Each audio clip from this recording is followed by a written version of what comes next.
autorización, señor brigadier. Señoras y señores, el presidente de la Comisión Permanente de Homenaje a la Gesta del Atlántico Sur, mi compañero teniente coronel Fernández Mague, todavía no terminó el acto en el círculo militar y me ha pedido, por favor, que lo represente en la presentación del capitán Tesey. Yo les pido mis disculpas por lo improvisado, pero traje la venera como para que no me critiquen. En realidad, el capitán Tesey, veterano de guerra de Malvinas, artillero,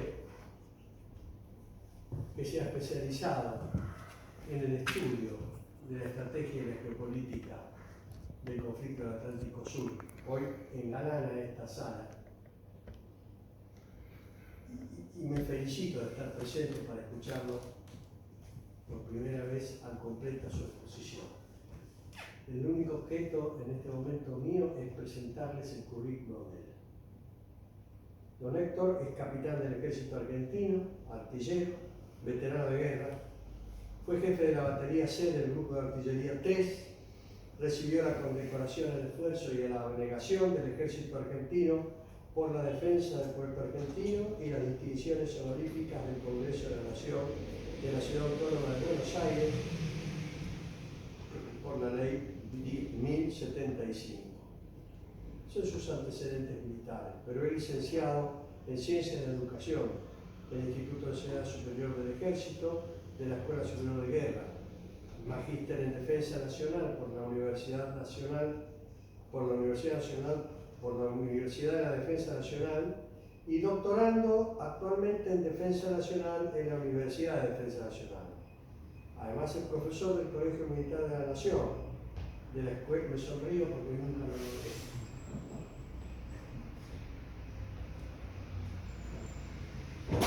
En el Colegio Militar de la Nación. Es profesor en la Escuela Superior de Guerra y es investigador de la UNDEF.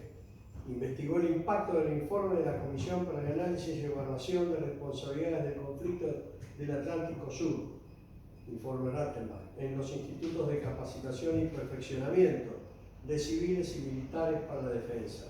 Participó del proceso de desclasificación del informe Rattenbach y publicó artículos en volúmenes y revistas especializadas. Actualmente dirige proyectos de investigación de la ONU sobre el mando del combate en Malvinas. Fue asesora de honor de la Comisión Nacional de Excombatientes del Ministerio del Interior en el periodo 2017 y 2019 y es miembro del Instituto Argentino de Historia Militar e integra el capítulo Centro y Sudamérica para las Relaciones Civiles y Militares del Comité Internacional de la Cruz Roja. Actualmente continúa en estas lides, tiene 11 hijos y 12 nietos, así que realmente esto es un chiste para el capitán. Yo me honro mucho de tu origen liceísta que conocí hoy y de tus compañeros que están acá presentes y de los míos, haciendo gala de nuestro instituto de formación. Haciendo nueva edición. Y muchas gracias.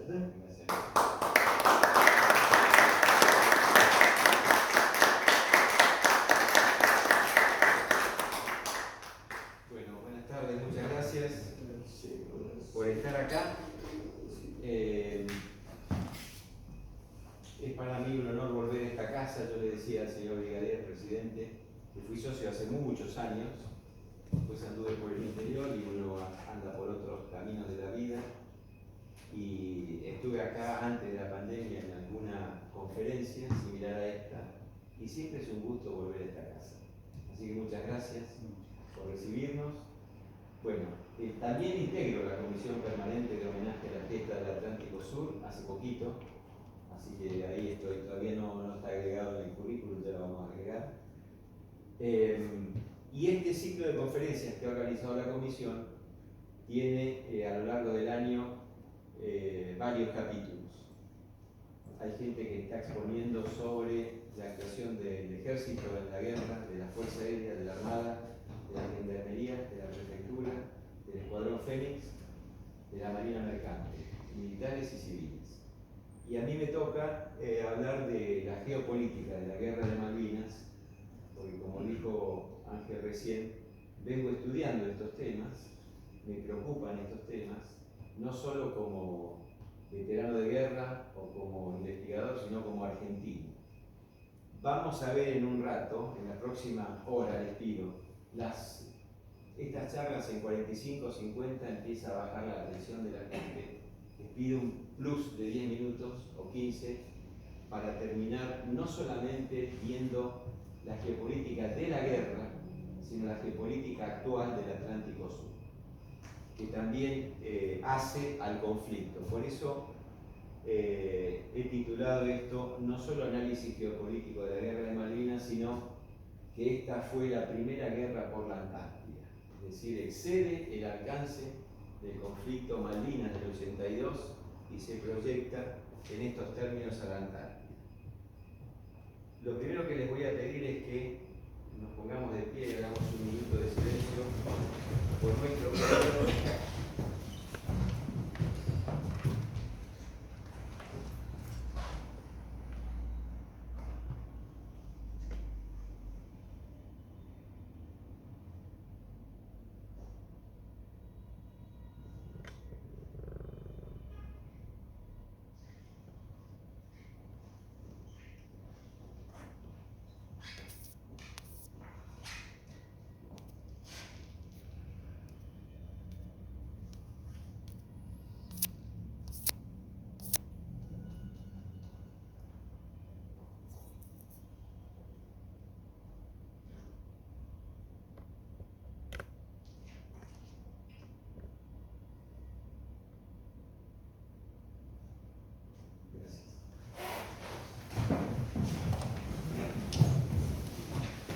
Bueno, vamos a ver estos temas, voy a charlar sobre estos temas, algunos conceptos introductorios para entender de qué estamos hablando, dónde nos estamos situando, en qué espacio que es el Atlántico Sur, qué es la geopolítica, y después un análisis de las causas de la guerra, y no es esta la causa de la guerra, este es un análisis desde el enfoque de la geopolítica con una posibilidad de que hubiera ocurrido la guerra de Malvinas. No quiere decir que esta fue la causa. Este es un análisis geopolítico que nos explica cómo pudo haber sucedido, pero con fundamentos, con documentación, con evidencia que la hacen para mí muy plausible.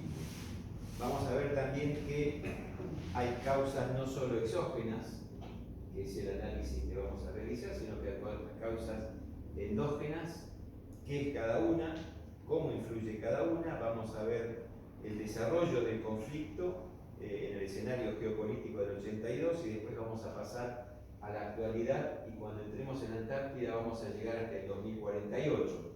No hago futurología ni perspectiva, simplemente analizo lo que va a pasar de acá al 2048 y finalmente la propuesta que yo tengo para encarar el tramo que le falta transitar a Argentina desde ahora hasta el 48, sin quedarnos solamente en el deseo de que pase algo mágico que nos ayude a recuperar las islas. Entonces vamos a ver estos conceptos introductorios, y lo primero que hago es ponerlos en situación a partir del Océano Atlántico Sur, porque de este espacio estamos hablando. La tercera edición de Límites de Océanos y Mares de la Organización Hidrográfica Internacional dice que el Atlántico Sur es el espacio comprendido entre el continente sudamericano y el africano, el Ecuador y la Antártida. Y sus límites son, por el oeste, Sudamérica, la boca del límite exterior del Río de la Plata, la boca del límite del Estrecho de Magallanes sobre el Atlántico, y un meridiano que cruza desde el extremo sur de Tierra del Fuego hasta la península antártica. Por el suroeste, bueno, ya lo vimos, oeste y suroeste. Por el norte es el Ecuador hasta el Golfo de Guinea. En el noroeste hace una pancita el Golfo de Guinea, pero se toca con el continente africano. En el sureste hay el meridiano de 20 grados que va desde el extremo de Sudáfrica hasta el continente antártico. Por el sur es la Antártida y por el oeste el continente africano. Estamos hablando de una superficie de 40 millones de kilómetros. Cuando escuchamos Atlántico Sur, es ese espacio geográfico. Y ahí se centra el análisis geopolítico. ¿De qué hablamos cuando hablamos de Malvinas? El conflicto de Malvinas, la guerra de Malvinas, la cuestión Malvinas, la causa Malvinas, la gesta de Malvinas o la guerra de Malvinas. Cuando hablamos de Malvinas hablamos de eso. Hablamos de Malvinas, hablamos de Georgia del Sur, hablamos de Sandwich del Sur, hablamos del Atlántico Sur y hablamos de la Antártida. Eso implica el conflicto de Malvinas. No son dos islas, no son las dos islas que conocemos, la Gran Malvina y la Soledad. El conflicto es todo eso. Y cuando hablamos de causa, cuestión, gesta y guerra, yo hago distinciones para entender de qué estamos hablando cuando escuchamos estos términos. Cuando escuchamos causa de Malvinas, nos referimos a lo que todos los argentinos de bien sabemos. Y lo que sabemos es que las Malvinas son argentinas. Y esto se ve en las canchas de fútbol, en las remeras, en los camiones, en los anuncios, en las calcomanías, en los ploteos, en un montón de lugares. Es lo pasional, es lo sanguíneo, es lo espiritual. Todos los argentinos sabemos que las Malvinas son argentinas y sentimos que las Malvinas son argentinas. Es muy probable que cuando le preguntemos a algún argentino que diga, o grite, o muestre un cartel que diga las Malvinas son argentinas, ¿por qué son argentinas? Porque son argentinas. Y eso es suficiente. Entonces tenemos que saber por qué son argentinas. Y para saber por qué son argentinas nos remitimos a la cuestión Malvinas. Cuando hablamos de la cuestión Malvinas, y así está en la página web del Ministerio de Relaciones Exteriores y del Ministerio de Defensa, se refiere a la cuestión Malvinas. Y la cuestión Malvinas es lo racional, lo documentado, lo que nos dice por qué son argentinas, los antecedentes geográficos, históricos, diplomáticos, las relaciones bilaterales y todo lo que se puede demostrar y poner arriba de la mesa para entender por qué son argentinas y cuáles son los derechos que nos asisten, los históricos y los generados a partir de las acciones diplomáticas y de relaciones bilaterales. Es lo que nosotros tenemos para mostrarle a los británicos que las Malvinas son argentinas y para mostrarle a la comunidad internacional por qué decimos que son argentinas. Esa es la cuestión. Cuando hablamos de la gesta, el vocablo gesta implica la actitud de un pueblo frente a una usurpación, frente a un avasallamiento, frente a un ultraje. La Argentina ha venido protagonizando gestas en su historia. Sin duda que la gesta más grande de los argentinos es la gesta sanmartiniana, porque liberó a Argentina, a Chile, a Perú y a Ecuador. No hay nadie más grande que San Martín y él encarnó la mayor gesta de nuestra historia.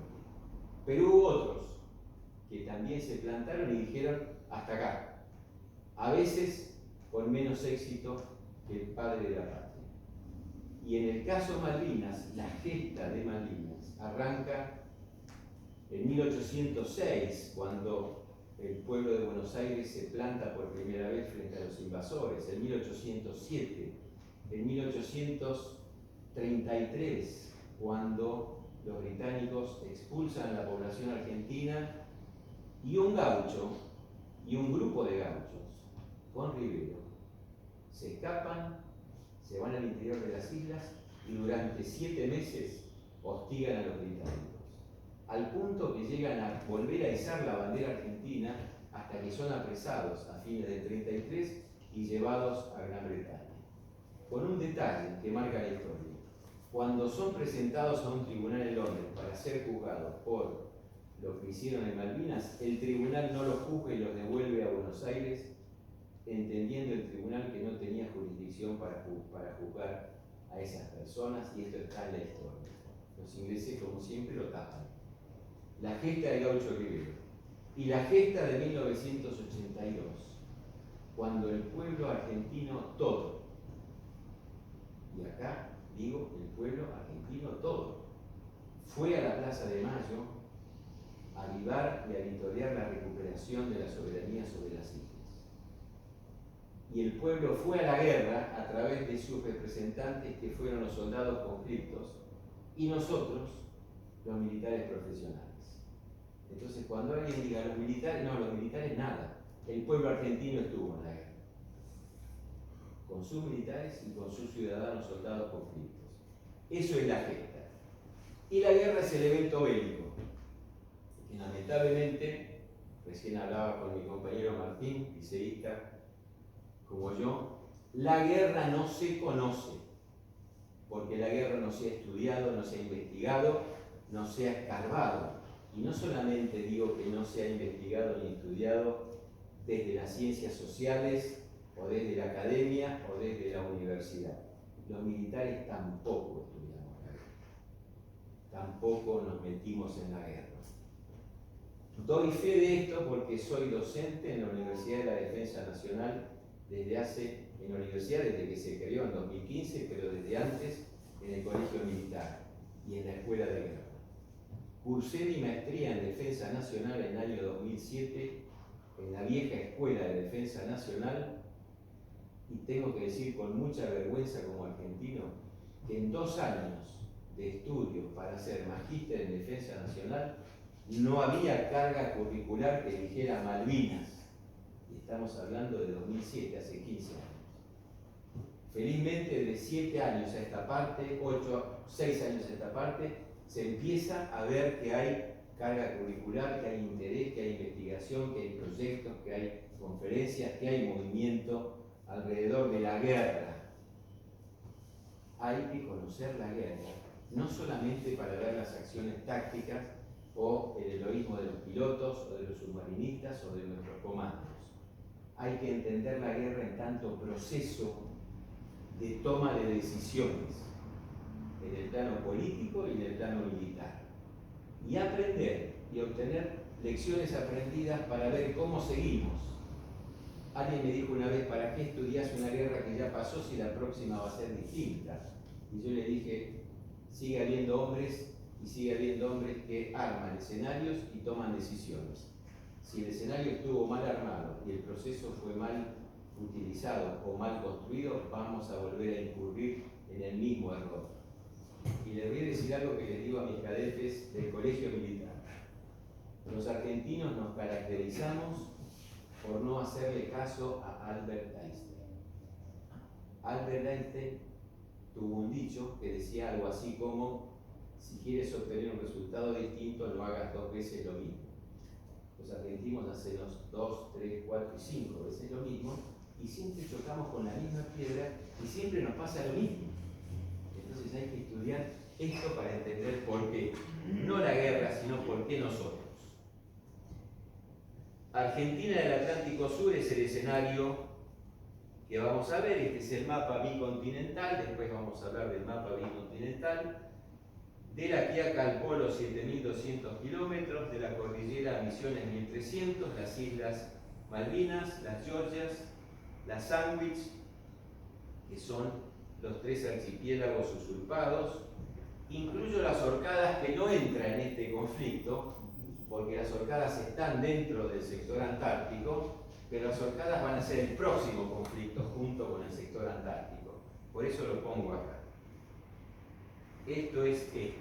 Fíjense que allá a la derecha pongo una bandera británica y una bandera de la Comunidad Europea, y en realidad debería ser de la OTAN. Vamos a ver después por qué.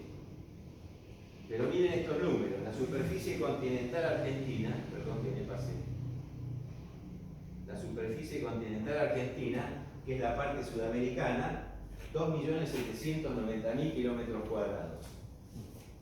La superficie bicontinental, Sudamérica y Antártida, 3.700.000, 1 millón más de kilómetros. Pero cuando le ponemos los espacios marítimos que corresponden a esas tierras, nos vamos a 6.590.000 kilómetros cuadrados. Esa superficie, esas tierras y esas aguas son el conflicto.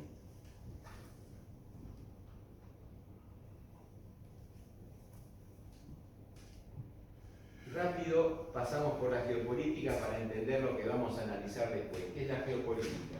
La geopolítica se refiere al análisis de una acción que establece grupos humanos o unidades políticas en un espacio geográfico en un tiempo determinado. Geopolítica refiere, insisto, grupos humanos, acción en un espacio geográfico en un tiempo determinado. Esta acción está signada o marcada por varios puntos esenciales: el territorio, los actores, los intereses en juego, los conflictos, las estrategias, los recursos naturales, las vías de transporte, la demografía y la energía.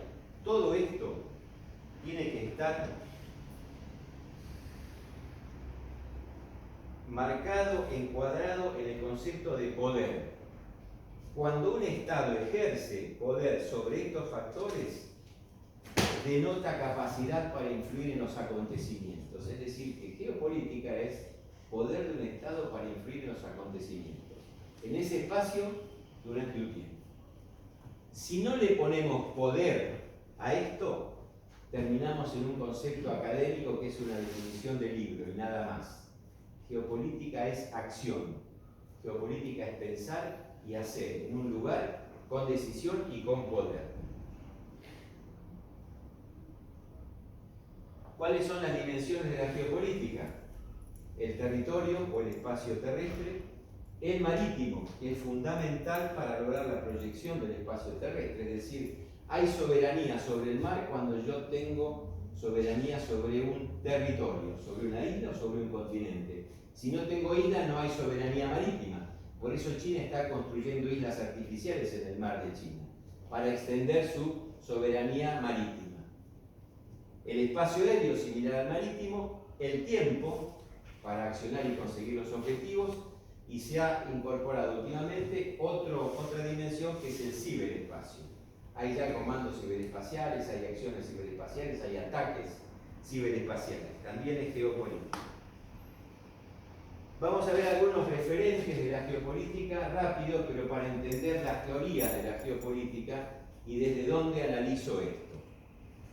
Arriba menciono a Rudolf Kielenus, un sueco que fue el que instaló el concepto de geopolítica y él lo asimiló a un cuerpo humano. Es decir, la geopolítica en ese movimiento que yo les dije es como el cuerpo que nace, se desarrolla, crece, se consolida y muere. Y la acción geopolítica de los estados pasa por ese ciclo. Mackinder, otro británico de fuste que desarrolló la teoría del Heartland. El Heartland es Eurasia. Vamos a ver ahora un mapa para entender dónde está el Heartland. Mackinder decía que quien controle el Heartland, que es el corazón de la Tierra, va a dominar el mundo. Haushofer, un alemán que desarrolló la teoría del Lebensraum o espacio vital. ¿Le suena espacio vital? Por Hitler. Hitler tomó esta teoría para la expansión de Alemania durante la Segunda Guerra Mundial. Y Seversky, un ruso transformado después o nacionalizado estadounidense, que incorpora el concepto de geopolítica al poder aéreo después de la Segunda Guerra Mundial. Rescato allí a Benjamin Disraeli, un inglés que fue primer ministro en el año 1861 de Gran Bretaña, por una definición clave en el desarrollo de la geopolítica y clave en el desarrollo de las naciones grandes en términos de poder. Los países no tienen amigos permanentes, sino que tienen intereses permanentes. Cuando los gobernantes confunden estos términos y se acercan a otros por amistades, son amos. Los países no tienen amigos, tienen intereses. Y con esa línea hay que marcarse. Piensen si no lo que logró Gran Bretaña de dos islitas chiquitas a un imperio mundial. Henry Kissinger, la mayoría de nosotros tenemos edad para conocer a Henry Kissinger, un influyente alemán nacionalizado estadounidense, asesor de varios presidentes, que dijo: la geopolítica existe con solo ver cómo se mueven los mapas. ¿Por qué? Porque los mapas van marcando cómo los objetivos geopolíticos se van conquistando. Y ahí se ve lo que les dije del sueco Kielen, el cuerpo humano. Se van moviendo los mapas, se va desarrollando el cuerpo de la geopolítica. Y yo rescato particularmente a un estadounidense, Alfred Merham, que fue un almirante, que escribió un libro llamado La influencia del poder naval a través de la historia. Ese libro tiene 2 o 3 claves.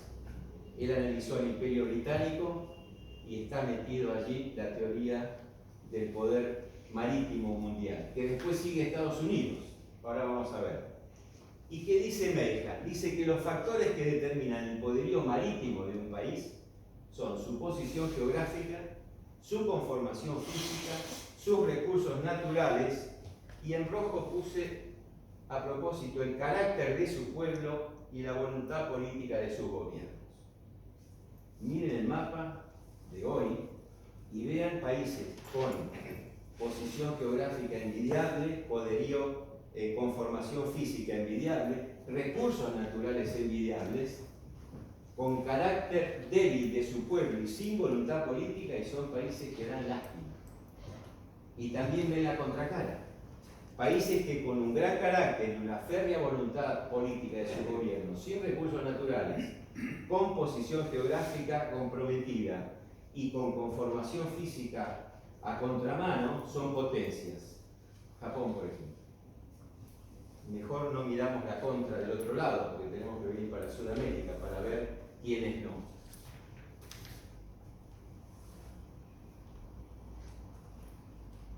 Esto es lo que les decía recién. El mapa mundial, lo rojo que dice Land Power es lo que decía Mackinder, el Herland, o corazón de la Tierra, y Mackinder decía, quien controle eso, controla el mundo. Esa es una teoría. Meilhan decía, quien controle el mar, no la tierra. Quien domina el mar domina el comercio mundial. Y quien domina el comercio mundial domina el mundo. Imperio Británico, Estados Unidos. Los 2 ejemplos clásicos de esta teoría. Esto puse ahí realismo porque en relaciones internacionales hay distintas teorías y esto abona la teoría del realismo. Spigman, un holandés nacionalizado estadounidense, que empezó a trabajar sobre el concepto del Herland de Mackinder y el concepto de Meilhan, y dijo, quien logre el control de la periferia del continente euroasiático, lo que ustedes ven en azul, que se llama el Ringland, gobernará Eurasia. Es decir, no hay que plantarse adentro del continente y dominarlo, hay que dominar y controlar la periferia para controlar lo que está dentro del espacio que nosotros le marcamos como cerco. Eso dijo Spigman. Y Meilhan le agrega el poder naval. Entonces, si logramos una potencia que establezca control sobre el Greenland, el azul, y el Sea Power que dice allí, el poder naval, esa potencia va a ser la que domine el mundo, o va a ser la primera potencia mundial. Eso es lo que es Estados Unidos hoy, y vamos a ver después por qué Rusia y dónde está China. Pero sin duda que hoy el número 1 es Estados Unidos, todavía. Tiene control marítimo del mundo, tiene 7 flotas desparramadas en el planeta, controla el Greenland con la OTAN, se le escapó China en el extremo este del continente asiático, y adentro está Rusia, y adentro lo tenemos a Putin hoy, pero vamos al 82. Traigo a colación a un ruso, Alexander Dugin, que empezó a estudiar y escribir en la época de la Unión Soviética y ahora es uno de los principales asesores de Putin. Este hombre dice que en geopolítica hay 2 polos absolutos de poder. El poder naval que tiene Occidente, Meilhan, y el poder terrestre que tiene Rusia. Se le está escapando China. La clave es el control del Herland, lo rojo. Mackinder dijo el Herland, y quien controla el Herland domina el mundo. Pero este hombre, para entender lo que pasa en Ucrania hoy, tiene un libro que se llama Fundamentos de Geopolítica, el futuro geopolítico de Rusia. Es un libro que da escalofríos. Digo, a nivel de Mi lucha de Adolfo Hitler, más o menos. Y es uno de los principales asesores de Putin en este momento. Y allá a la derecha marco Estados Unidos como potencia, la Unión Soviética ahora con la bandera rusa encima, y China que aparece en el escenario como nuevo jugador que antes no estaba cuando estaba la Unión Soviética. Entonces, vamos ahora al análisis geopolítico del 82. Este análisis no es original mío, es original del doctor Mariano Bartolomé, que es un especialista en seguridad y defensa, que actualmente es profesor en el Colegio Interamericano de Defensa en Washington y fue mi director de tesis de maestría en Defensa Nacional, y realmente es un hombre que sabe. Él hizo este análisis y lo escribió en 1997 y lo publicó en el Boletín del Centro Naval. Yo tomo este desarrollo, le agrego algunas cosas que yo fui investigando y sobre todo la última etapa que es del 82 para acá. Cuando analizamos la causa de los conflictos, hay dos ejes o grupos de factores principales que son las causas exógenas, que son las que influyen desde afuera, un Estado o un gobierno, y las endógenas, que son las que salen desde adentro del Estado o desde adentro del gobierno. Hablando estrictamente de Malvinas, hay quienes abogan por las causas endógenas, es decir, las de adentro, y las corporizan en frases. Malvinas se hizo para salvar el proceso, la reorganización nacional o la dictadura. Malvinas se hizo para tapar los crímenes de la dictadura. Y fue el manotazo de ahogado, le agrego yo, del general borracho. Esas son las causas de la guerra de Malvinas. Endógenas, promocionadas por un sector que es el principal impulsor de lo que se llama la desmalvinización, sin duda anti-argentinos, sin duda responden a otros objetivos externos, que seguramente puedan ser británicos, pero que no abogan por la recuperación de las islas, de la soberanía de las islas, que están en contra de la causa y que conocen la cuestión, pero exprofeso tiran estos eslogans. Y después están las causas exógenas, que es la que vamos a ver ahora. El escenario del 82 era la Guerra Fría, el enfrentamiento Estados Unidos-Unión Soviética, el marco regional en donde estaba inserto el proceso y la Argentina, la doctrina de seguridad nacional impulsada por Estados Unidos, sobre todo en los países del patio trasero, y nuestro camarada mexicano entiende a qué me refiero, y le agradezco que haya venido, la OTAN y el Atlántico Sur. Entonces, cuando miramos estos dos grupos, concluimos que el grupo que aboga por las causas internas se olvida del conflicto. El conflicto es la usurpación británica. El conflicto no es la dictadura. El conflicto no es el marco interno. Esto se llama reduccionismo histórico. Y le pone a estas causas un grado de simpleza que para mí es vergonzante o consciente, es decir, a propósito. Es decir, que Malvinas responde a un objetivo político interno y Gran Bretaña acá no hacía nada. La dictadura quería salvarse, entonces dijo vamos a Malvinas. No. Las causas exógenas sí responden a la naturaleza del conflicto, a la usurpación de Gran Bretaña, el control del Atlántico Sur y la rivalidad con la Unión Soviética de aquella época. Estos son objetivos de política exterior. Y uno podrá decir, ¿Galtieri era tan lúcido como para pensar en todo esto? No, no era tan lúcido ni pensaba en todo esto.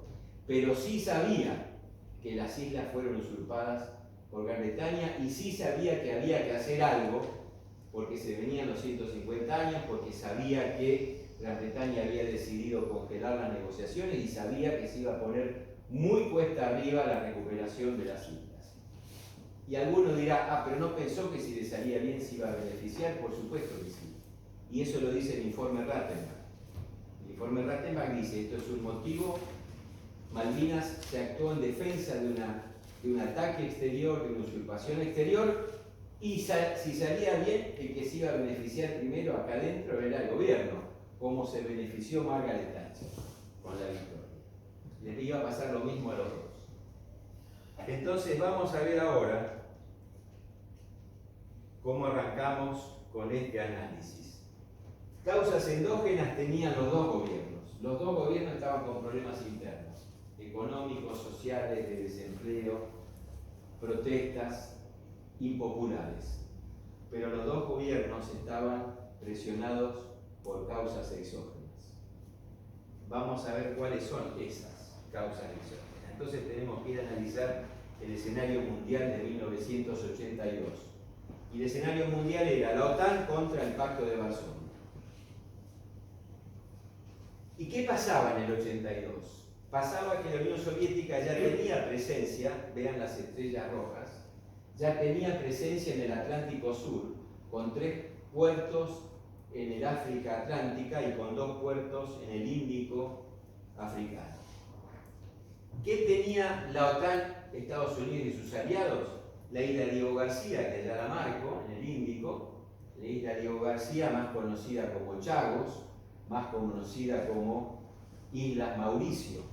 Hace poco la Corte Internacional de Justicia falló a favor de Mauricio para que la isla Diego García sea devuelta al gobierno de Mauricio.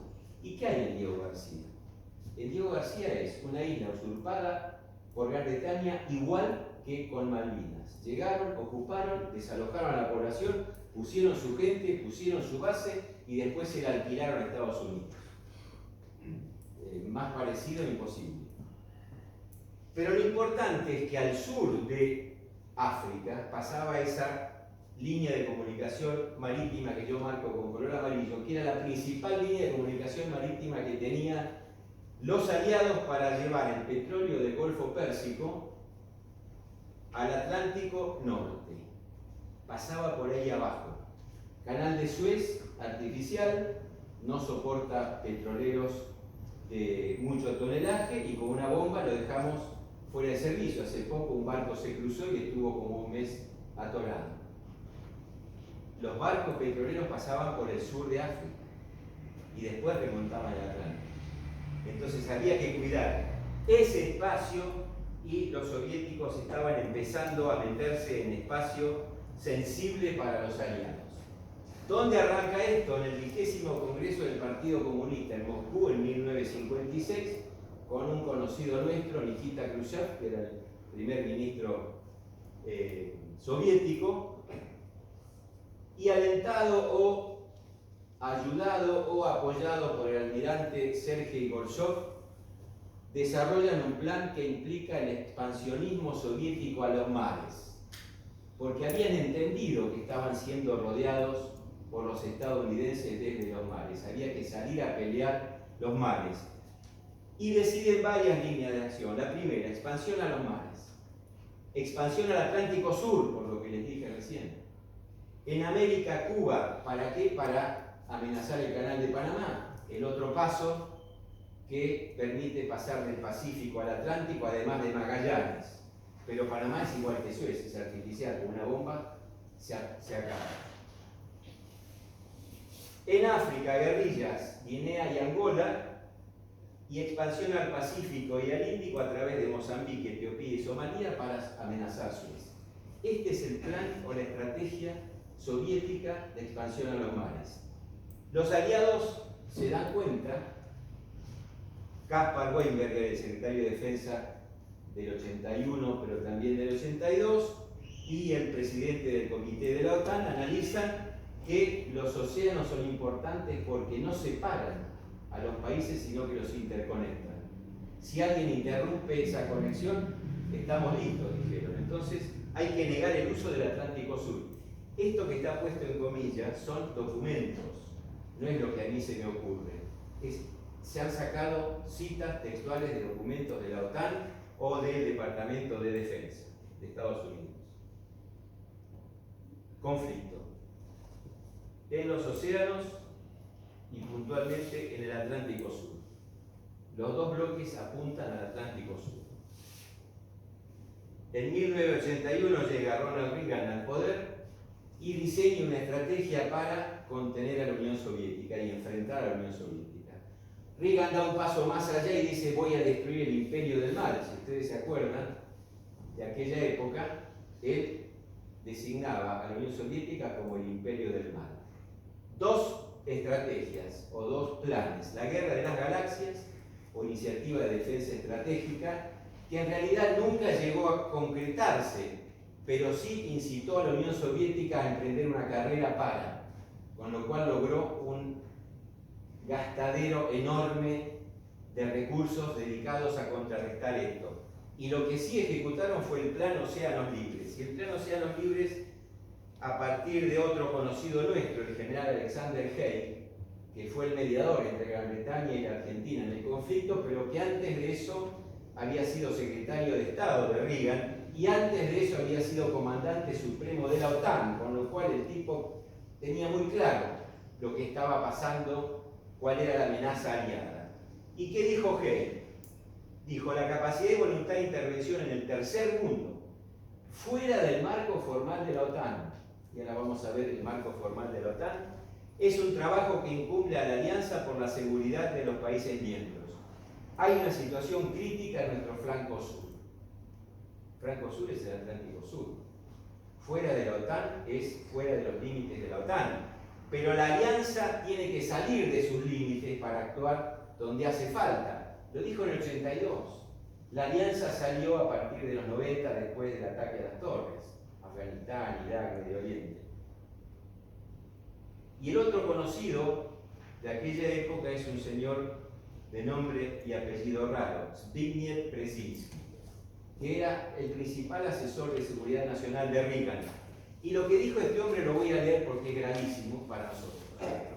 Dijo: aun cuando los Estados Unidos pueden contar con un apoyo efectivo y duradero de la República de Chile y eventualmente de la Argentina, que facilita la ejecución de sus planes para el extremo sur de los tres océanos, Pacífico, Atlántico e Índico, los tres convergen en la Antártida y en el extremo sur, es indispensable contar con el apoyo de Gran Bretaña.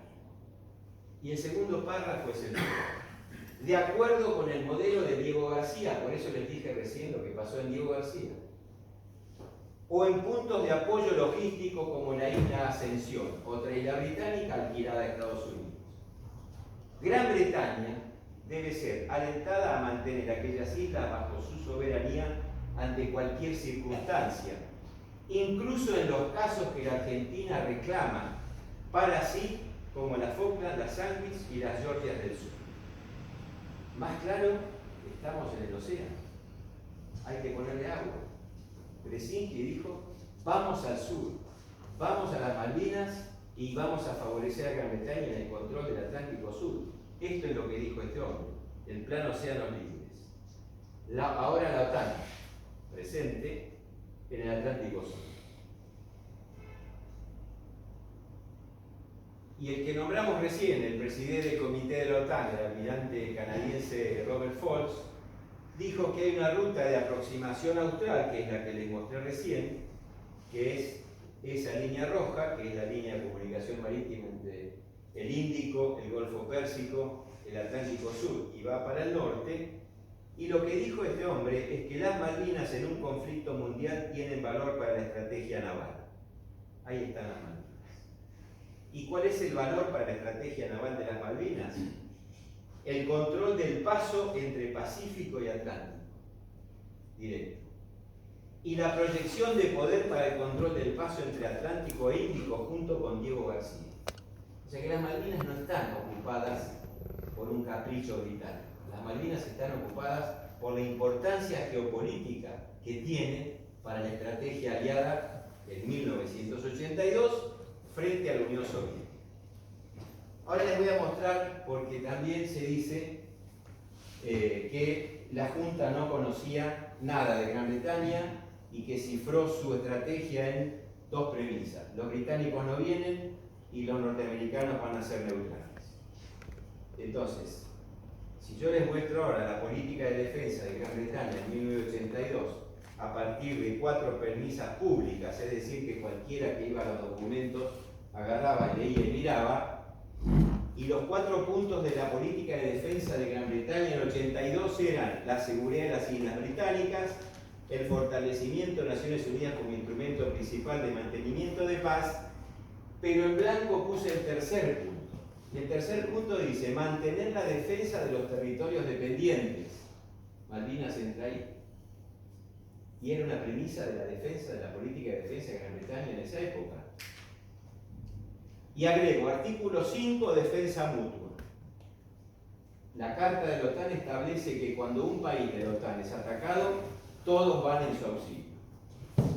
Y Gran Bretaña dijo que Argentina fue la potencia agresora. Todos en su auxilio. ¿Cómo fueron en su auxilio? Estados Unidos le dio todo el apoyo logístico necesario y la comunidad bloqueó económica y comercialmente a la Argentina. Concurrieron en auxilio de la atacada. La jurisdicción, lo que decía Haig hace un rato, la OTAN tiene que salir de sus límites. El límite sur de la OTAN era en esa época el trópico de Cáncer. Sin embargo, salieron de sus límites cumpliendo el artículo 5 de defensa mutua. Entonces, no es la primera vez que sale la OTAN de sus límites jurisdiccionales en los 90 con el terrorismo internacional. Salió en el 82 para auxiliar a Gran Bretaña. Y el artículo 12, que habla de la revisión, establecía que a solicitud de uno de los miembros ante un peligro, la carta podía ser revisada y modificada para soportar los problemas de ese miembro. Clarísimo. Otros despliegues que tenía Gran Bretaña en esa época. Había un ejército, una brigada, parte del ejército británico del Rin en Alemania, y el comando en jefe de la región central de la OTAN era británico. En el Mediterráneo estaba ocupado Gibraltar, Chipre y el comando sur de la OTAN en Nápoles, que no está más ahora en Nápoles, sino que se trasladó a Bélgica. En Medio Oriente, posesiones en Líbano y Siria. En el lejano oriente, Hong Kong, Brunei y la isla Diego García. En Latinoamérica, Belice y las Islas Malvinas. Belice por proximidad al canal y Malvinas por proximidad al otro paso. Estados Unidos. En Estados Unidos había un Estado Mayor de la Defensa británico que era el backup o el reemplazo del que estaba en Londres por si en Londres había un conflicto con el Pacto de Varsovia. Entonces, había una interrelación muy estrecha entre británicos y estadounidenses, a punto de que esto estaba funcionando en territorio de Estados Unidos. ¿Y cuál era la política de la OTAN en aquella época, a la cual también estaba sometida a Gran Bretaña? El unánime apoyo a Gran Bretaña, ya lo dije, los instrumentos políticos jurídicos de integrantes de la OTAN que ponían a un país agresor fuera del marco legal o jurídico internacional. ¿Y hoy qué pasa con Putin? Otro tema. La estrategia de la OTAN era una defensa creíble y disuasiva para la Unión Soviética y sus satélites hacia Europa, pero ahora empezaba a tener que ser necesaria esa defensa creíble y disuasiva en el Atlántico Sur, no solamente en Europa. Y algo muy importante es que la conducción militar de los países de la OTAN y de la OTAN estaba muy interrelacionada y comunicada con el poder político, porque los militares tenían que entender las decisiones políticas y además tenían que asesorar convenientemente a los políticos para que sus decisiones fueran adecuadas. Exactamente lo contrario pasó en Argentina. Después lo vamos a ver. Entonces, la primera conclusión del doctor Bartolomé, y yo comparto, es que es posible y probable que a comienzos de la década del 80 Estados Unidos y la OTAN aspiraran, aún extraoficialmente, a contar con algún dispositivo de defensa hasta ese momento inexistente en el Atlántico Sur, registrándose en el caso norteamericano un particular interés por las Islas Malvinas para ubicar ese dispositivo de defensa. Es decir, que estamos con Estados Unidos y la OTAN sobre las Malvinas. La segunda conclusión, siempre de las causas exógenas, pero sin despegarnos de los problemas internos de Gran Bretaña, es que puede suponerse que a principios de la década del 80, Gran Bretaña estaba en capacidad y dispuesta a generar una crisis que escalara el conflicto diplomático con Argentina, contexto en el cual congelaría indefinidamente las negociaciones asumiendo el riesgo de ocurrencia de una guerra limitada. Y esto apuntaba a las Islas Malvinas. ¿Dónde estaba esa posibilidad o dónde se empieza a concretar esta segunda conclusión se empieza a concretar en la causa aparente de la guerra, que es el incidente Davidov. Creo que hubo una noticia diciendo que Davidov murió hace pocos días. Este señor Davidov era Constantino Davidov, un empresario chatarrero que había firmado un contrato, negociado y firmado un contrato con las autoridades británicas en Londres para desmantelar una factoría ballenera en las Georgias que había sido instalada por argentinos, se llamaba Compañía Argentina de Pesca. Otro detalle. ¿Y por qué digo la causa aparente? Porque todas las guerras tienen causas reales, esta exógena puede ser una, y siempre hay una causa aparente que es el detonante, es el que dispara el conflicto. Hay que buscar la excusa para poner en marcha el aparato que hemos diseñado. En la Primera Guerra se asesinó al príncipe austrohúngaro de Sarajevo y se armó el conflicto.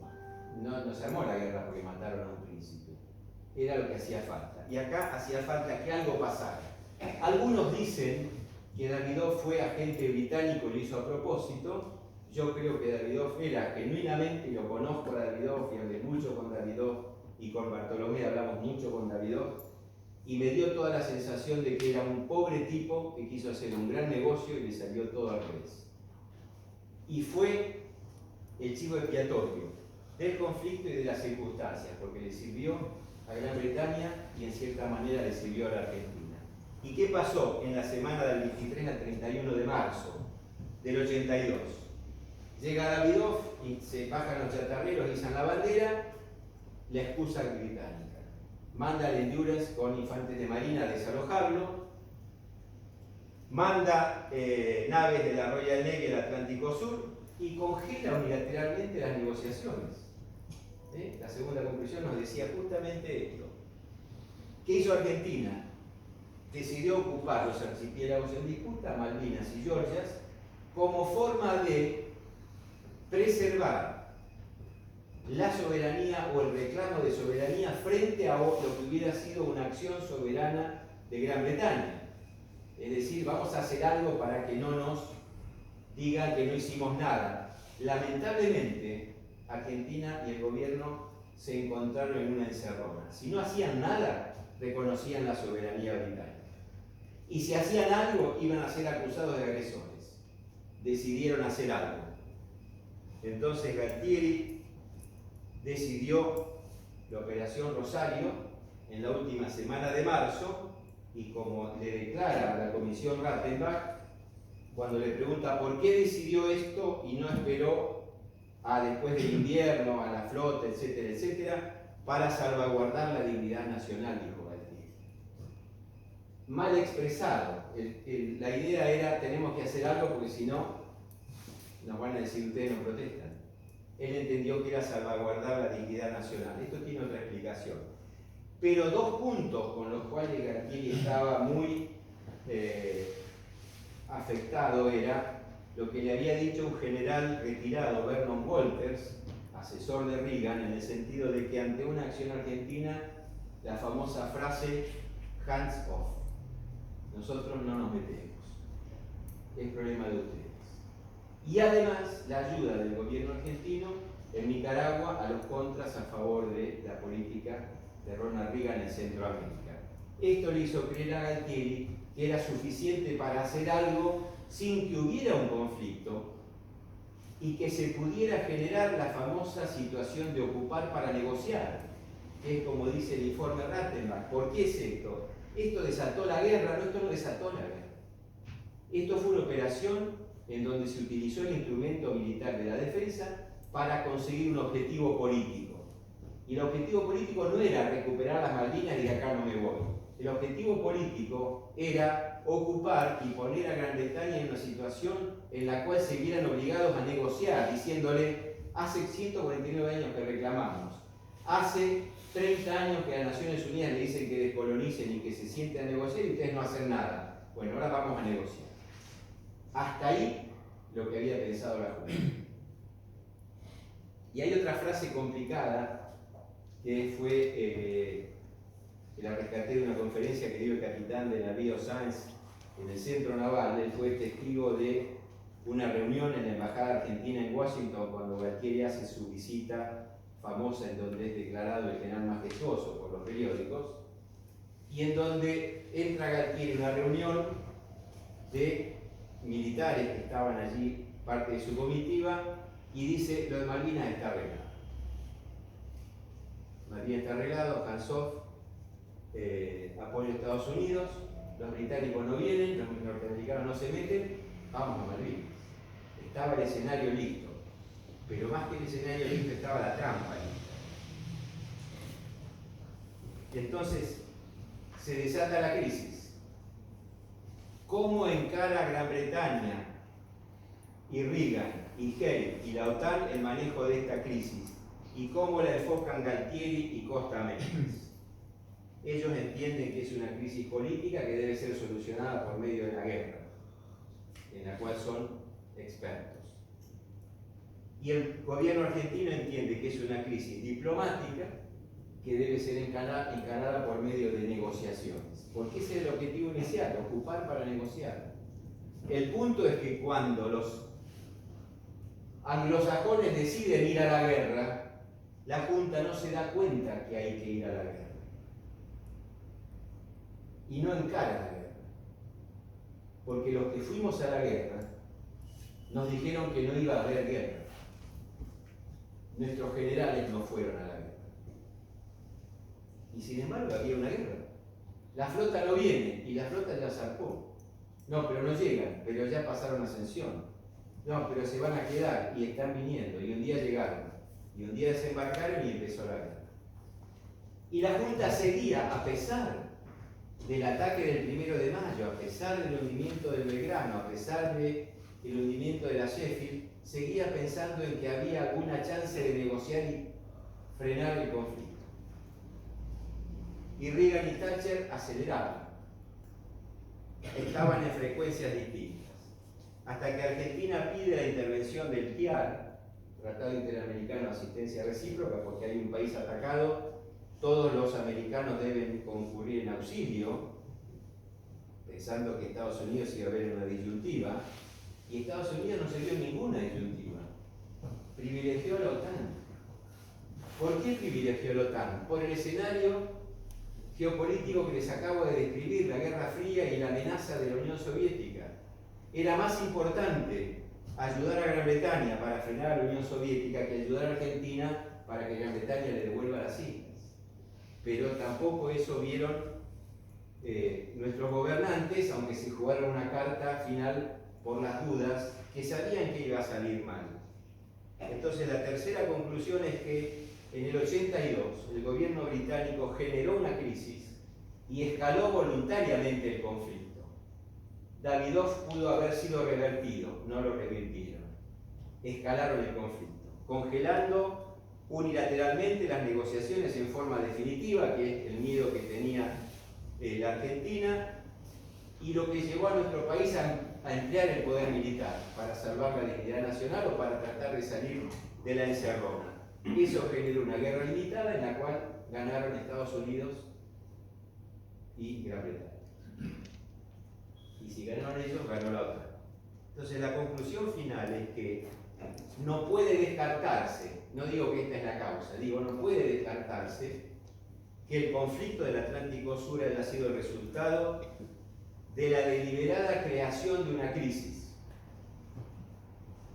susceptible de ser escalada por parte del gobierno británico con apoyo de Estados Unidos en la OTAN para lograr una presencia importante, trascendente en el Atlántico Sur, pensando en la Unión Soviética. Esta es la conclusión final a la que arriba Bartolomé y yo comparto, y a partir de ahora viene más la elaboración mía. ¿Y qué pasó con Gran Bretaña? Premiaron a Gran Bretaña con 4 años de jefatura o secretariado general de la OTAN, Lord Carrington, por haber llevado adelante el plan como estaba diseñado.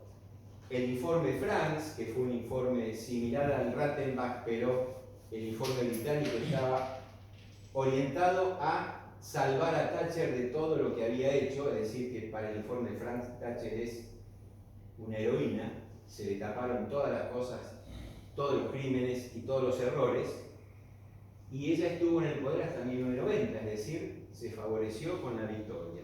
¿Y qué pasó en Argentina? Y en Argentina pasó que el proceso de reorganización nacional llegó a su fin, cayó Galtieri, se instaló al último presidente, el general Viñone, que tuvo que organizar la salida de las Fuerzas Armadas del poder a una vía democrática. Se conformó el informe Rattenbach. Felizmente la última junta tuvo la lucidez de armar esta comisión para investigar qué había pasado en la guerra, y felizmente el informe llega a nuestros días. Y el informe Rattenbach no era un informe que fue hecho para salvar a la junta. Felizmente fue un informe que fue a fondo, estudió, investigó, analizó y evaluó. No es la Biblia, porque alguien en alguna reunión me dijo, pero usted se cree que el informe Rattenbach dice todo. No, no dice nada. Dice muchas cosas que en otra parte no están. No es la verdad revelada, pero es el único documento público y oficial del Estado argentino que analizó y evaluó las responsabilidades en la conducción política y militar del conflicto del Atlántico Sur. No hay otro documento del Estado argentino. Esa es la importancia de Rattenbach. Y además dice muchas cosas, no por capricho, no por venganza, sino por investigar, con personas y con documentos. Y lo traigo a colación a Nicanor Costamente, que en su libro, Memorias, dice: después de años de estudio llego a la conclusión de que fue realmente Gran Bretaña la que nos llevó a la situación de ocupar las islas. Surge de la documentación que leí y de la intuición de haber conocido los hechos. Nuestro canciller. Y del informe Rattenbach agrego que se cumplen este año 10 años de su desclasificación. Vamos ahora a hoy. Malvinas hoy. Ahí marco la base de la RAF en Mount Pleasant y el puerto Mare, o Yegua, si uno lo quisiera traducir, y la ubicación de Stanley allá en el extremo. ¿Y qué hay hoy ahí? Hay esto. Está el complejo Mount Pleasant de las fuerzas británicas de las islas del Atlántico Sur, cartel oficial, y los 3 logos de las 3 fuerzas armadas. Y lo que hay ahí es esto: la base, que puede albergar hasta 5.000 efectivos, más las viviendas, más las escuelas, más el cine, más todo lo que se imaginen, con la pista que ven a la derecha, que tiene capacidad para recibir aviones C-5 Galaxy, que son los más grandes transportes militares después de la destrucción del Antonov en Ucrania. Abajo a la izquierda un submarino, y arriba a la derecha el puerto viejo. El puerto que se inaugura el año que viene es este puerto. Muelle de 400 metros. 400 metros puede recibir un crucero grande, pero también puede recibir un portaaviones nuclear norteamericano que tiene 378 metros de eslora. Es decir, este muelle no es para recibir turistas. Este muelle es para recibir un portaaviones nuclear y su flota. Esto se inaugura en 2023. ¿Cómo está hoy el mundo en relación a lo que hablamos antes de dominar el mundo para dominar el Herland y tener el dominio?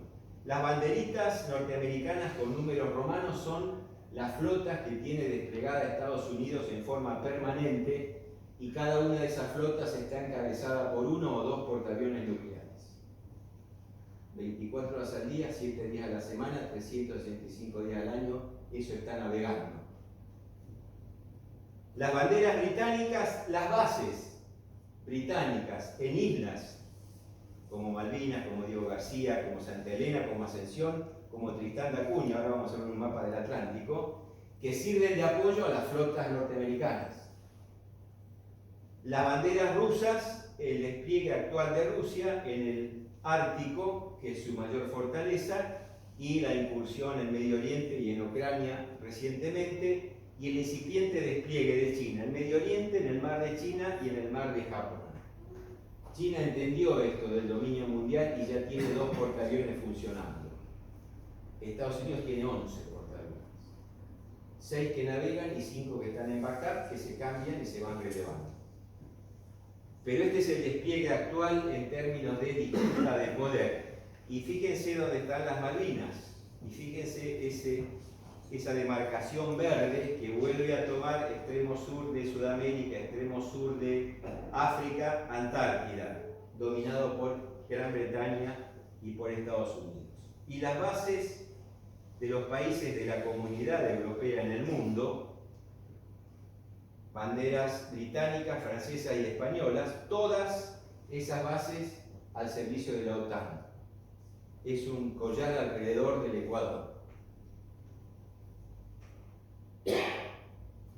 La flechita naranja son la proyección de poder desde las bases que a nosotros nos afectan directamente. Malvinas, la Antártida y el Amazonas y la Patagonia, desde el Pacífico y desde África. Es decir, la situación que ellos preveían como muy amenazante de la Unión Soviética en el 82 se dio vuelta. Ahora no hay dominio de los mares salvo el dominio aliado. Vamos al 2048. ¿Por qué 2048? Porque en 2048 se va a revisar el Tratado Antártico. Los países firmantes originales, los 7 firmantes originales, que son los que reclaman derechos: Argentina, Chile, Nueva Zelanda, Francia, Noruega, Reino Unido y Australia.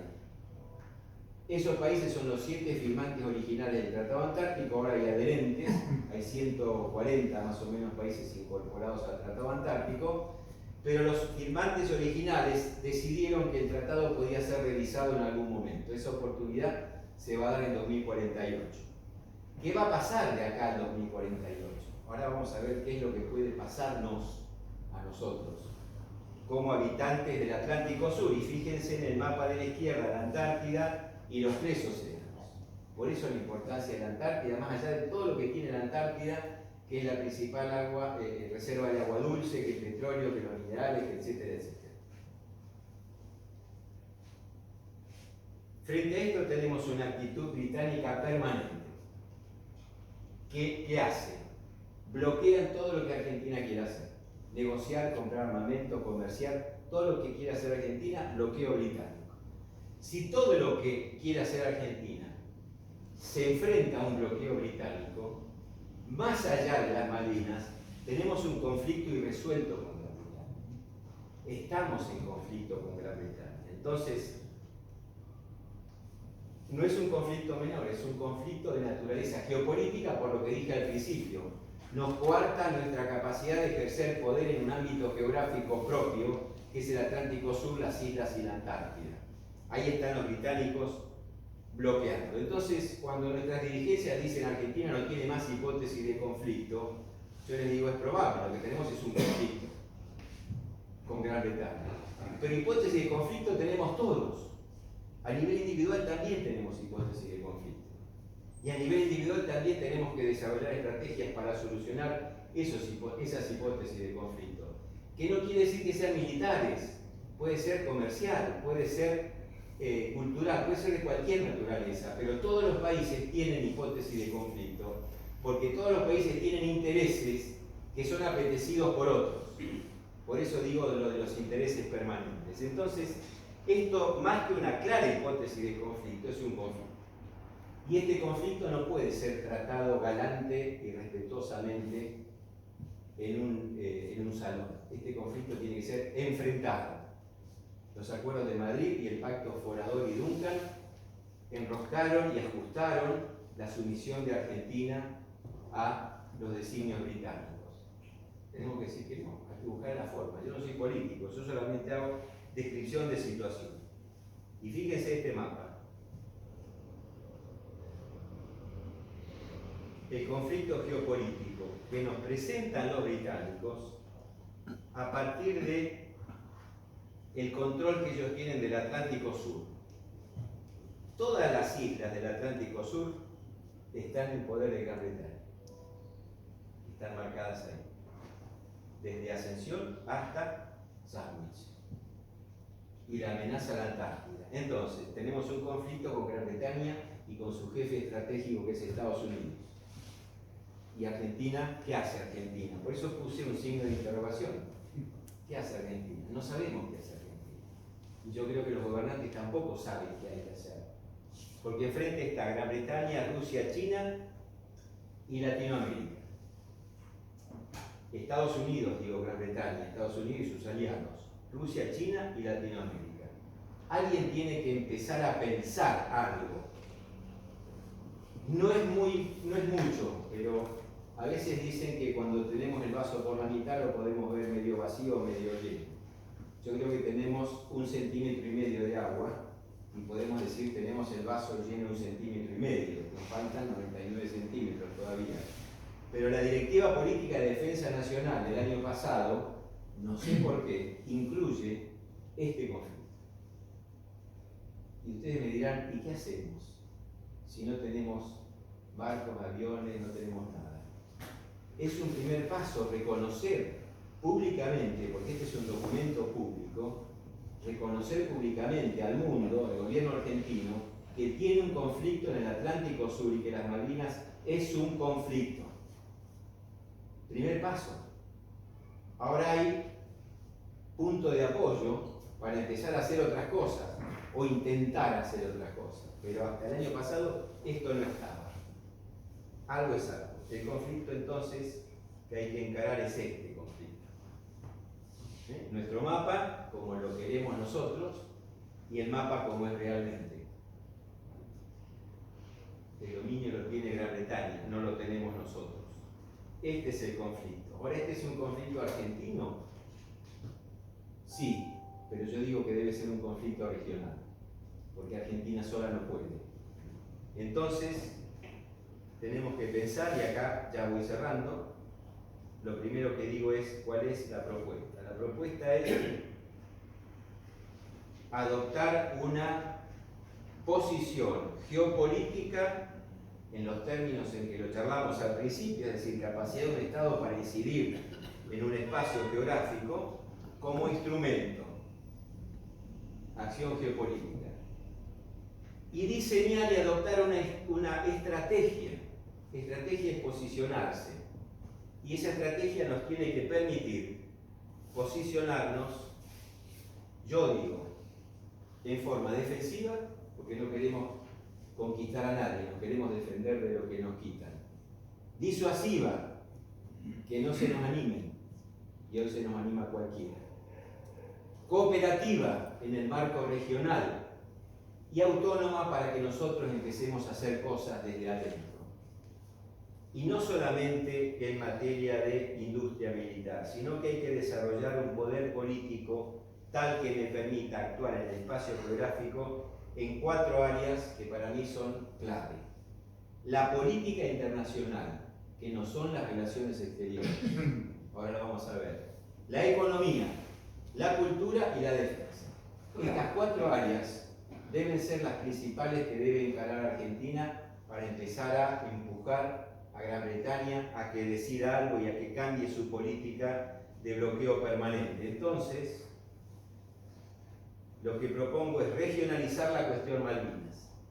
No solamente en OEA y Naciones Unidas, que hay que seguir, que son los foros internacionales que nos dan sustento diplomático, las resoluciones de la Asamblea General.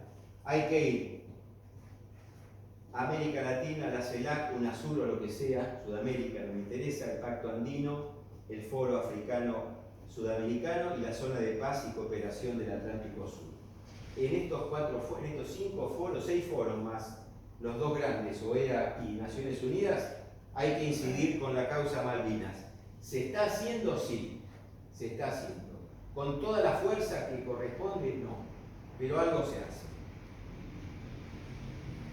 Pero se puede hacer más. Hay que ver la explotación del Atlántico Sur. Petróleo, minerales, pesca y vigilancia. No hacemos ni petróleo, ni pesca, ni minerales, ni vigilancia. No hacemos nada. Los que pescan son los polacos, los españoles y los chinos con licencias isleñas. Los que están haciendo prospección petrolera son las empresas con licencia isleña. Los que están mirando los nodos polimetálicos del manto submarino son las empresas que llaman los isleños. Y no tenemos medios para vigilar. No tenemos medios para vigilar. Las 4 patrulleras no sirven, no alcanzan, los guardacostas no alcanzan, no tenemos aviones, no tenemos. Hay que hacer eso. Y lo otro que hay que hacer es aprovechar lo que sí tenemos. Argentina es el único país que tiene un rompehielos en servicio en el cono sur. Chile va a tener uno el año que viene o en el 24. Pero todos los países de Sudamérica, todos tienen bases en la Antártida. Todos. Entonces, ¿por qué dejar que haya 10 países que hacen 10 campañas antárticas cada verano si podríamos hacer una sola campaña que atienda las necesidades de los 10 países con una sola flota británica combinada sudamericana, con insignia de nuestro ILISAR y todos los recursos de los países sudamericanos atrás? ¿Para qué va a servir esto? Para que Gran Bretaña vea que no está 10 individuos haciendo algo, sino que hay un solo cuerpo homogéneo y unido atrás de algo. Y ese algo es lo que ellos quieren, que es la Antártida. Pero acá hay que dejarse de pensar en amigos y pensar en intereses. El segundo punto, que es más osado y agresivo, es Brasil es el único país que tiene un portaaviones. Pero todos los países sudamericanos tienen aviación naval y Argentina tiene mucha experiencia en aviación naval. No tenemos aviones, menos vamos a tener portaaviones, pero tenemos los pilotos. ¿Por qué no conformar una flota de guerra sudamericana con insignia en el portaaviones brasileño? Y en vez de hacer operativos UNITAS con Estados Unidos alrededor de Asunción, hacer la flota de guerra combinada sudamericana en nuestros ejercicios anuales cerca de las Malvinas. A ver qué hacen los ingleses. El tercer punto pasa por los submarinos. Brasil, Chile, Colombia y Perú tienen submarinos. Nuestros submarinistas se entrenan en Perú porque no tenemos más submarinos. Armemos otra flota combinada submarina. El submarino es el arma estratégica del mar por excelencia. Y al submarino le tienen miedo. Todos. También le tienen miedo los británicos. Entonces, trabajemos en conjunto para desarrollar poder. Y ojalá entiendan nuestros gobernantes, todos los de Sudamérica, que tenemos que pensar en intereses y no en ideologías, y constituir políticas de Estado, que son las que duran en el tiempo, no importa quién gobierne. Si es de derecha, de izquierda, K, M, no me interesa. Se mantienen los objetivos, se mantienen las acciones. Eso es lo que habría que hacer. Y ya sí, para pensar. ¿Estamos en un momento bisagra en la historia argentina y regional? No sé. Yo creo que estamos en un momento crítico, sin duda. La Argentina y Sudamérica en particular están partidas, como en varios momentos de nuestra historia. ¿Será momento para empezar a pensar algo? Sinceramente, con la mano en el corazón, con las dirigencias que tenemos, no creo que piensen en algo tan serio ni de tanto tiempo. Me parece que están enfocados en mañana o pasado. Pero tenemos que empezar a pensar en estas cosas. No dejar que nos pase la realidad diaria por arriba como nos está pasando. Y para eso tenemos que establecer metas políticas comunes sustentadas en intereses permanentes. Basta de la pavada de que soy amigo de Lula, o soy amigo de Bolsonaro, o soy amigo de Boric, o soy amigo de Lasso, o soy amigo de Castillo, o de AMLO. Basta. No me interesa quién está en el poder, me interesan los intereses. Y les acabo de mostrar que los 10 países sudamericanos tenemos el mismo interés en la Antártida. Entonces no hay que pensar mucho. Ya tenemos un interés común los 10 sudamericanos, que es la Antártida. A partir de ahí hay que empezar a caminar. Y ahora sí cierro y dejo esto. Lo que decía nuestro amigo Disraeli, Benjamin Disraeli, que los países no tienen amigos permanentes sino intereses permanentes. Y Kenneth Walsh, un norteamericano referente del realismo en relaciones internacionales, dice algo muy relacionado. Hay países que hacen política internacional, es decir, que piensan en geopolítica. Y hay países que tienen política exterior, es decir, se relacionan amistosamente con otros. Tenemos que dejar la política exterior y empezar a pensar en política internacional. los aliados del 82 tenían a la Unión Soviética enfrente, pero estaban pensando en la Antártida en 2048, estaban pensando en 60 años adelante, y nosotros pensamos en pasado mañana.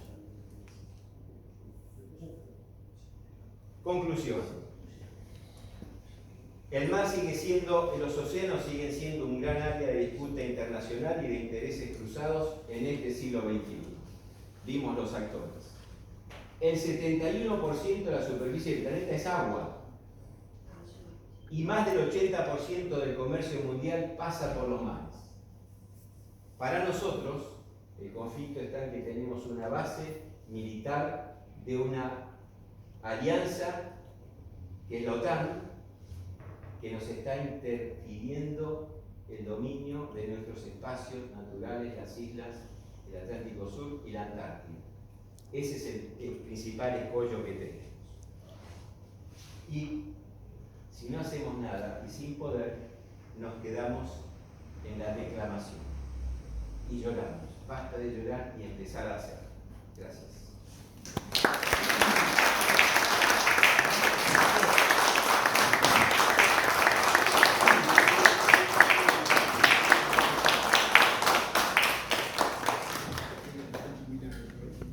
¿Me parece hacer unas preguntas?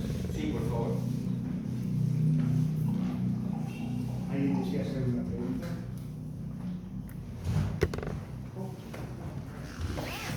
Señora, ¿cuál es la relación de Chile con el Reino Unido en cuanto a la política con respecto a la Antártida? Bueno, vamos un poquito más atrás, vamos al 82. ¿Por qué actuó Chile como actuó en el 82? Porque veníamos puntualmente con Argentina y Chile de un pasado inmediato, que era el 78, en donde casi se llega a un conflicto armado. Pero ese conflicto no arranca en el 78, arranca muchos años antes. No nos vamos a ir a los años 1920-30, cuando se empezaron a dirimir los puntos en conflicto en los límites, sobre todo en la cordillera. Pero en el 70, para mí es una fecha importante, porque en el 70 los gobiernos de Chile y Argentina deciden someter el problema del Beagle, de las tres islas, Picton, Lennox y Nueva, a un laudo. Y se elige un tercero que laude. ¿A quién elige? A la corona británica. Parece mentira, ¿no? Que se elija a la corona británica teniendo las islas ocupadas por la corona británica. ¿Por qué aceptamos a la corona británica? Chile propone la corona británica y nosotros la aceptamos. Primer error. Llega el fallo de la corona británica favorable a Chile, que además ya venía desarrollando una cercanía importante en términos militares, sobre todo con Gran Bretaña, pensando en la Antártida. Cuando se desata el conflicto del 82, ¿qué iba a hacer Chile? ¿Qué otra cosa iba a hacer que lo que hizo? Su cercanía con Gran Bretaña, la amenaza argentina, porque el gobierno argentino decidió dejar las unidades de montaña en la cordillera y no llevar tropas aptas para un terreno frío, sur o lo que fuera.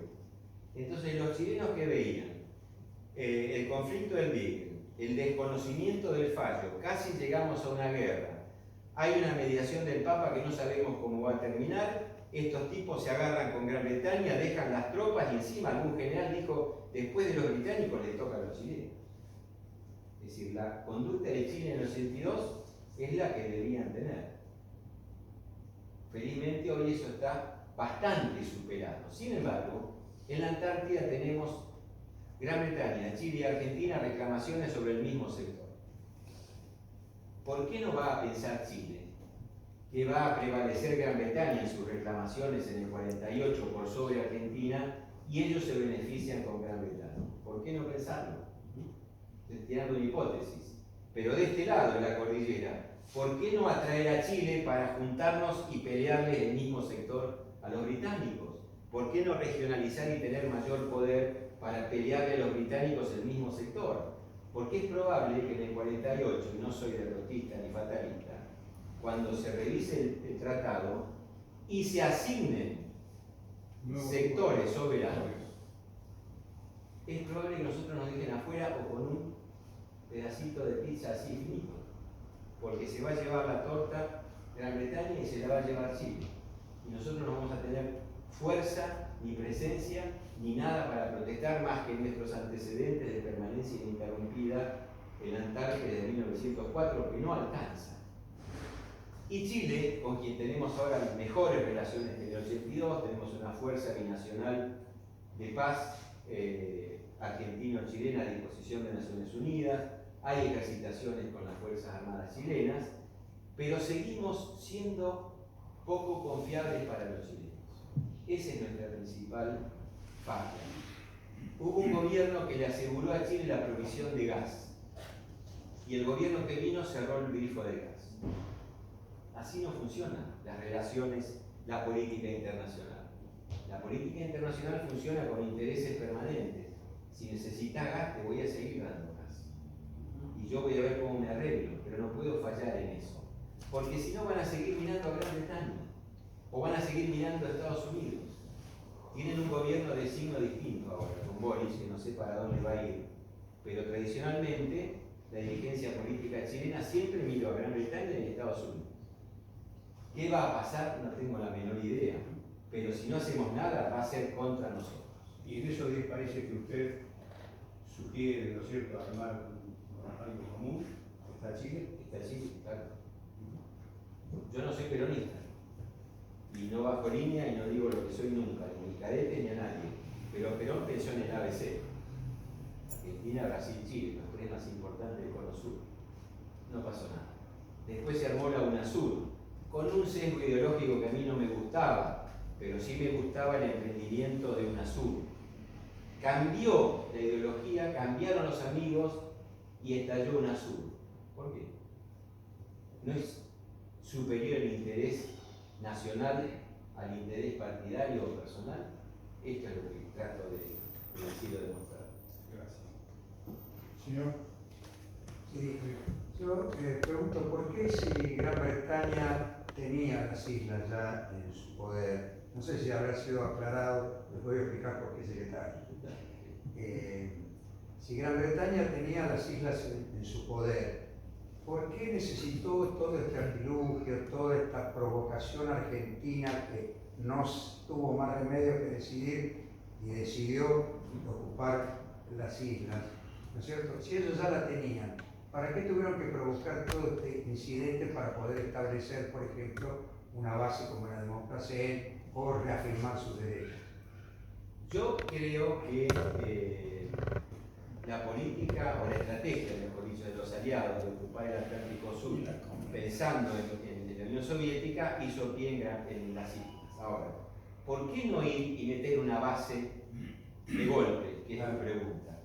Porque teníamos antecedentes a favor nuestro en el plano de las Naciones Unidas, que hubiera sido en ese momento una flagrante violación de una potencia que después con el tiempo vimos que Estados Unidos la violó, Rusia la violó y ya se empezaron a dejar de lado algunas cuestiones. Pero en aquel momento teníamos sobre todo dos resoluciones de la Asamblea General, la 1514 y la 2065, que claramente decían que había que descolonizar.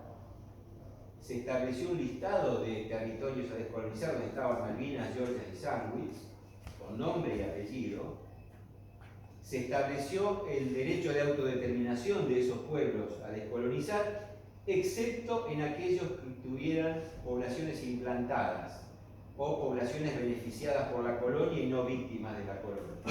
Y se incluyó a Malvinas, Georgia y Sandwich del Sur como un territorio a descolonizar no sujeto a la autodeterminación porque la población era beneficiaria de la colonia y no víctima de la colonia. Y además decían esa resolución, la 2065, que las partes, las dos partes, Gran Bretaña y Argentina, debían iniciar negociaciones para solucionar el diferendo. En ese marco, entonces, Argentina empujaba para ir a las negociaciones. Gran Bretaña esquivaba el picachazo. Gran Bretaña se acercaba y se iba, como siempre. Hace una magia y vuelve, hace una magia y vuelve para ir ganando tiempo. Todo eso era permitido en el marco inclusive de lo que decía la política de la OTAN de mantener el estatus jurídico, el respeto a las normas internacionales y considerar a aquel país que violara esas normas como potencia agresora. Es decir, tanto desde Naciones Unidas como desde la OTAN, los aliados no querían violar esas normas y necesitaban una buena excusa para meterse y no salir más. Porque francamente no sé cuándo se van a ir, o no sé cuándo nos van a devolver las islas. Y no soy derrotista ni antiargentino, trato de ser realista nada más. Pero me parece que pasó por ahí pergeñar una maniobra que les diera la excusa válida para instalar la base. Bueno, pareciera que nos quedan 110 años más para evitar el tope. Por ahí sí. Pero ojo con el Tratado Antártico, ¿no? Hay otra pregunta. Sí, dos preguntas serían. La primera, si existió en algún momento, si existe algún registro de que se tenga en cuenta el hecho histórico de 1833, en el cual, bueno, obviamente los ingleses, digamos, toman las islas con gobernación argentina. Si a partir de ahí existe algún registro en el cual habría una estrategia para recuperarla en algún momento, si eso está registrado, yo creo que sí, debe existir. Y por el otro lado, si este hecho que usted dice que fue una hipótesis, digamos, de que Gran Bretaña de alguna manera nos llevó a la toma de las Malvinas como para de alguna manera afianzar su poderío bélico y controlar la Antártida. Si es así, ¿por qué yo debiera pensar en algún momento de que, por ejemplo, uniéndonos a nivel Latinoamérica, podríamos llegar a recuperar esas islas? Digo esto porque ya queda evidenciado, por lo menos en este conflicto, que de alguna manera son los intereses que priman. Entonces nosotros debiéramos demostrar mayor confianza, incluso mayor confianza a nivel poderío bélico, porque en definitiva los países siempre se van a terminar aliando con aquellos que le aseguren, digamos, algún interés que ellos están primando. Nada más.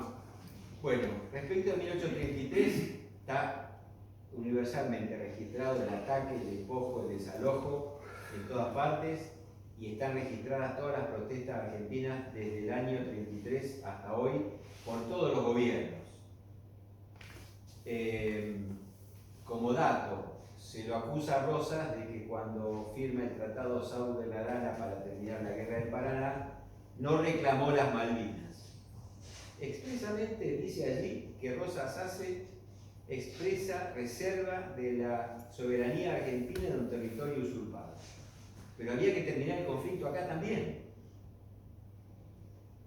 Es la situación, es el momento, son los zapatos del que firma y que decide. Pero hizo la reserva, no es que firmó y chao, se acabó la milonga.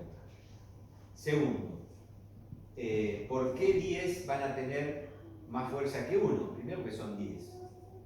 Segundo, que refuerza esto. Un diplomático amigo me decía que cuando se sientan dos diplomáticos en una mesa a negociar, se saludan, se sonríen, se dan la mano, se sientan y después se miran por arriba del hombro. ¿Y qué hay atrás del hombro del que tengo adelante? Si el que tengo adelante es un británico, o un estadounidense, o un chino, o un ruso, hay mucho atrás. Si el que tengo adelante es un argentino, no hay casi nada. Estos son los términos de la negociación. Los países somos iguales menos 5. Las Naciones Unidas se organizaron después de la guerra mundial, de la Segunda Guerra Mundial, para que no haya más guerra y dirimir los conflictos por medios pacíficos y negociaciones, etc. Pero hay 5 que son distintos, que son los ganadores de la guerra: Estados Unidos, la Unión Soviética o Rusia, China, Gran Bretaña y Francia. Esos 5 tienen un poder de veto que deja inconclusa y sin efecto cualquier resolución del resto del mundo. ¿Cómo enfrentamos eso? Y enfrentamos con poder, porque los países entienden la política del poder. esto de las ondas de amor y paz no funciona. Para que me respeten me tengo que plantar en serio. Decisión política, carácter del pueblo y otras cosas. Esas otras cosas es economía, cultura, defensa y lo que puse ahí. Cuando apuntemos a eso, vamos a estar en condiciones de sentarnos frente a los británicos y decir, muchachos, vamos a charlar, no yo solo, 10 nos sentamos. Y si los 10 pensamos un poquito mejor y los 10 hacemos lo que tenemos que hacer, ¿por qué entregar Gran Bretaña, Hong Kong a China en el 82? ¿Por qué? Porque China estaba empezando a sacar la cabeza del agua, porque tenía nuestro problema en el Atlántico Sur, porque tenían problemas en varios lugares del globo, y China apretó los zapatos y lograron sacarle Hong Kong. Pero nosotros no tenemos capacidad de apretarle los zapatos a los británicos, al menos todavía. Entonces lo que hay que hacer es terminar con este declive y con esta caída permanente de la Argentina hacia no sé dónde y empezar a pensar seriamente en el futuro y tratar de contagiar a la región. Soy un idílico, soy un iluso, soy un utópico, es probable, pero empecemos a pensar algo. No estamos haciendo nada. Lo único que es Argentina es ir a los foros a reclamar. No alcanza. Hay que hacerlo, claro que hay que hacerlo, pero no alcanza. Hay que hacer otras cosas, además de ir a los foros a reclamar. Como cerré, sin poder nos quedamos en la declamación. Y por ahora nos estamos solamente quedando en la declamación. Este es el punto, creo yo. ¿Alguna otra pregunta? No sé si es pregunta o agradecer toda la exposición brindada por el capitán José, explícita, y como argentino aquí no le llega. Porque así como nos arrastraron a nosotros a un conflicto que digamos que no lo presencié, no estuve ahí, pero sí que con respecto a este chatarrero que era, en síntesis, un comerciante, en un momento le niegan a él la operación de salir al desarmadero. Después, cuando termina yendo, él nombra a un director de esas obras. El hermano del director de esas obras, a mí me sorprende haberlo visto en una revista de Malvinas. Vivía en el sur, en el mismo pueblo que yo estaba viviendo, en el Bolsón. Éramos más o menos conocidos. Y le digo, pero ¿qué hace Carlos acá en esta revista? Y ahí me cuenta la historia. Entonces pasa por el desconocimiento, la falta de cultura. Yo, un miembro de Gendarmería, preparado un año antes, pero bastante fuerte con estos cursos de grupos de empleo. Para Malvinas no fui seleccionado, tengo mis promociones, que a los familiares que le entregó la estatuilla el viernes, es compañero de promoción mío que quedó en Malvinas. Digo yo, ¿no será que a Chile también lo arrastran? A nosotros nos arrastraron y sabemos la causa que tenemos pendiente, pero ¿no será que a Chile lo arrastran todavía y lo van a seguir arrastrando? En virtud que tenemos conocimiento pleno de argentinos que han ido a Malvinas con cruceros que tienen parada ahí, y los guías son chilenos. Sí. Bueno, un poco lo que contesté al señor recién. Lamentablemente yo no apagaba el celular porque estaba en un inconveniente esperando un llamado de mi hijo y justo inoportuno. Pero le había dado un horario, le digo, llamame después de las 20. Bueno, no cumplió. Yo compartí 26 años frontera con Chile. 26 años. Yo lo que puedo manifestar como argentino es que dijeron, wow. O sea, es el respeto. A mí me respetaron, todas las veces me han respetado. ¿Y dónde lo demuestran? En el cuidado. O sea, ¿cómo se cuidan? O sea, ellos son muy respetuosos, son muy formales. Pero ese patriotismo que tienen, y nosotros no sé, bueno, contra el COVID tuvimos vacunas, pero para el patriotismo no sé si la hay. No, no hay vacuna para el patriotismo.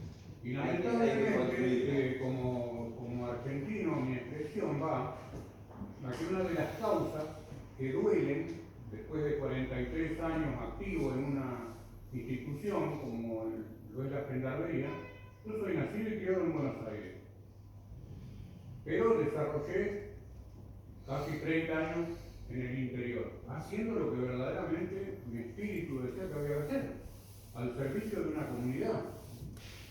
Ya está, cerramos el capítulo.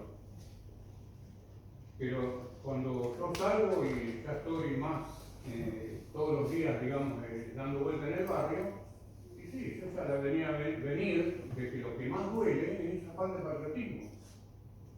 Sí. Y sabes qué, es un proceso que lleva muchos años. Esto no es mágico, como dijo algún gobernante, no fue magia. No fue magia estar donde estamos. Esto está pergeñado, programado y ejecutado. Y para revertirlo hay que hacer lo mismo. Hay que programar, hay que pergeñar, hay que educar, hay que apostar a valores. No solucionamos mágicamente los problemas de la Argentina, no los solucionamos con otra revolución. Tenemos que apostar a la evolución, y la evolución pasa por la educación. Lamentablemente los argentinos somos muy afectos a la mano de Dios, a la chicana, al movimiento mágico, a la apuesta que me salva. Y los países no apuestan a la mano de Dios, los países apuestan al mejor gol de la historia, que es la contracara de la mano de Dios. Entonces, dejemos de pensar en que va a venir alguien, un ángel de la guarda, no sé quién, que nos va a sacar del fango, y empecemos a pensar en serio. Yo me animo a decirle a ustedes lo que le digo a mis cadetes. La sociedad argentina tiene que tener un proyecto común para orientar su accionar. ¿Cuál es el proyecto común? La Constitución Nacional. Es un proyecto común para empezar. Después habrá que darle matices, pero hay un proyecto común. La otra pregunta es, ¿cuántos argentinos han leído la Constitución y la conocen? Yo recibo cada año 100 jóvenes que vienen de la secundaria al colegio militar. Y les pregunto, ¿conocen la Constitución? Sí, más o menos, nada.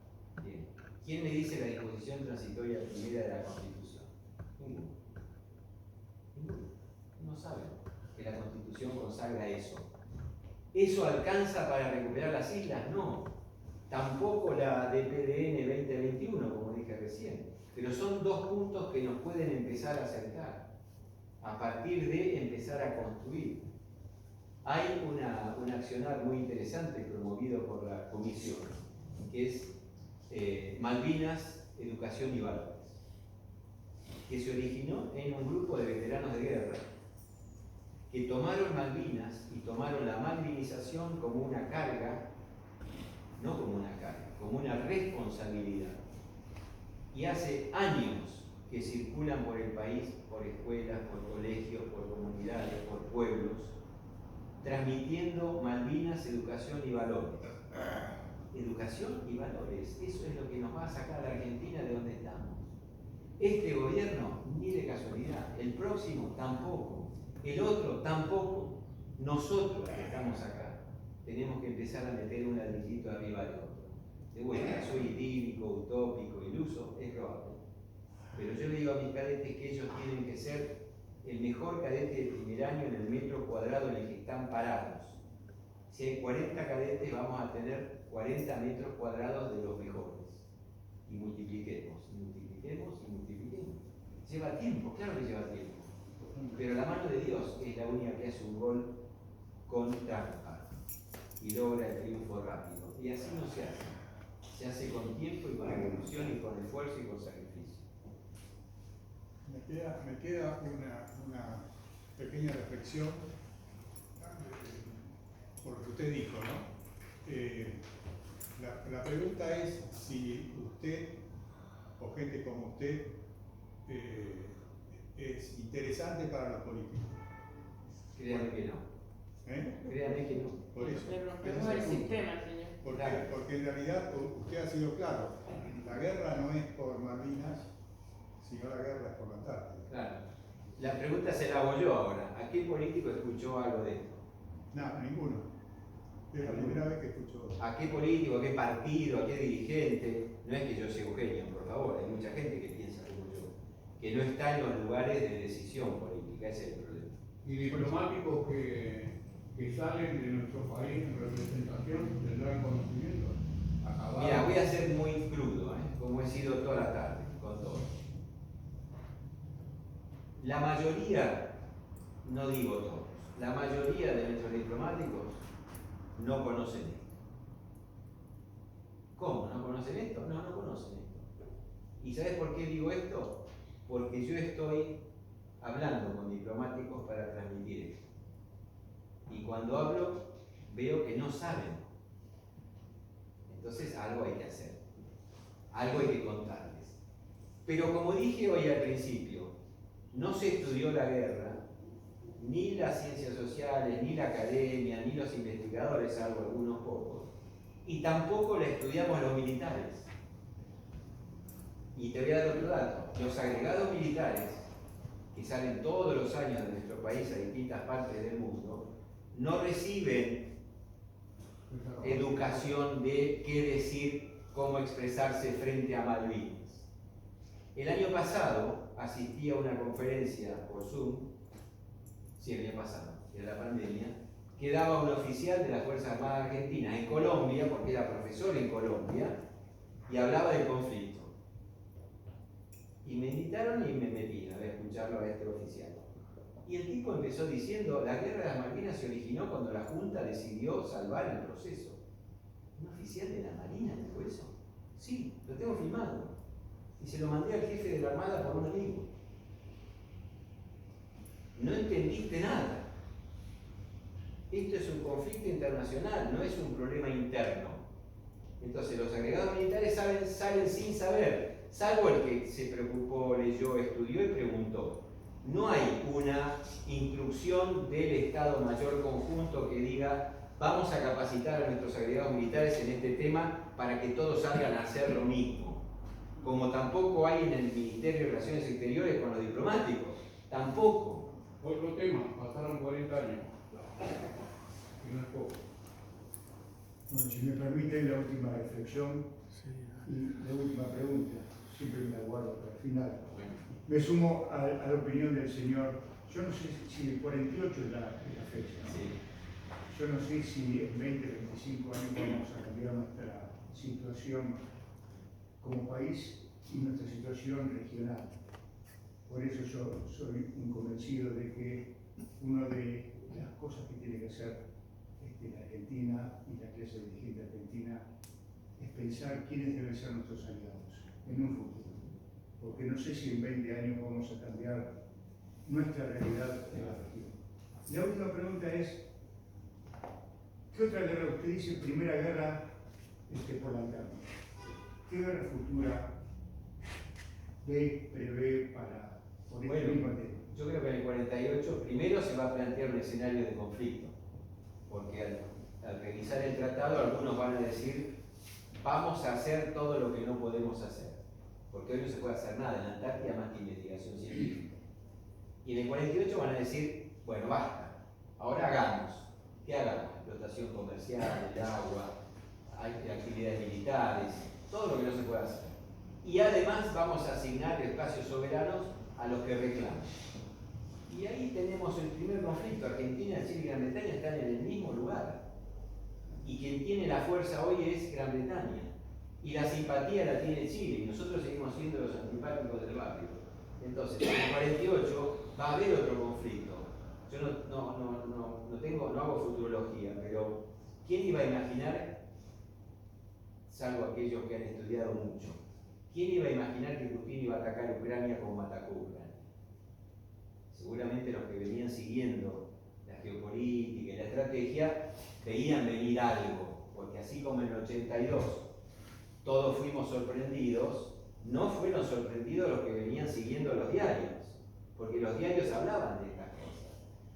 Yo era oficial del ejército y me enteré el 2 a las 5:30 de la mañana. Sorpresa. Pero los que leían a Iglesias Rouco, creo que era, o Manfred Schoenfeld, el que lo venía siguiendo a Schoenfeld desde agosto del 81, solamente la duda única que tenía era cuándo. Pero ¿cuándo era? ¿2 de abril, 3 de abril, 4 de abril o 5 de abril? No, septiembre, octubre. Y con Putin los que han estudiado seguramente veían venir la invasión de Ucrania. Los que no, nos sorprendió. Entonces, los que se dedican a estudiar esto finito, los que diseñan la geopolítica, los que trabajan en la estrategia, están pensando en el 48 y cómo van a encarar el conflicto que se avecina en el 48 con varios escenarios para que nadie se sorprenda. Ellos, nosotros vamos a ser de vuelta los sorprendidos. Yo creo que, ojo, puede pasar una debacle de acá al 48, pero pensando en Atlántico Sur y Antártida, el próximo conflicto está ahí. Señor capitán, le agradezco muchísimo por su atención, por su tiempo. ¿Cómo no? Es un segundo nada más. Como presidente de esta comisión, acabo de venir de una conferencia porque al final queríamos hacer un picture, llamándolo así, que para que las conferencias no coincidieran, pero hoy coincidió. Hubo una del ciclo militar sobre la Fuerza Aérea y esta acá de geopolítica. Les recomiendo esta conferencia cuando se dé el COFA, de la Fuerza Aérea, que es dado por un jefe de Estado Mayor y que es el más estudioso en este momento de todo lo que fue el conflicto bélico del 82. Están escribiendo un libro, vine con Lili Menier, que me acompañó también a la otra conferencia. Y para terminar, yo quiero decir una cosa muy breve. Hay veteranos de guerra de Malvinas y hay combatientes de la causa de Malvinas. No acepto el término excombatiente, siempre me chocó. Uno no es excombatiente, o es combatiente o no es combatiente. Nuestro amigo el capitán Tesey es un combatiente de la causa de Malvinas, porque sigue estudiando, sigue malvinizando, sigue exponiendo y sigue estudiando. Pero además, hoy pasó por alto, creo, que además es un veterano de guerra de Malvinas. La primera exposición que yo le escuché fue sobre su accionar como artillero en el frente de combate. Y todavía no hablaba de estas cosas, pero durante 40 años se capacitó y hoy creo que es uno de los mayores exponentes de los estudiosos de la causa y de la cuestión Malvinas, que lo habrás explicado, de la causa y de la cuestión. Entonces, para mí fue brillante la exposición, pero el aplauso final que les pido es como veterano de guerra de Malvinas que combatió y estuvo dispuesto a dar su vida por todos nosotros y la soberanía de las islas.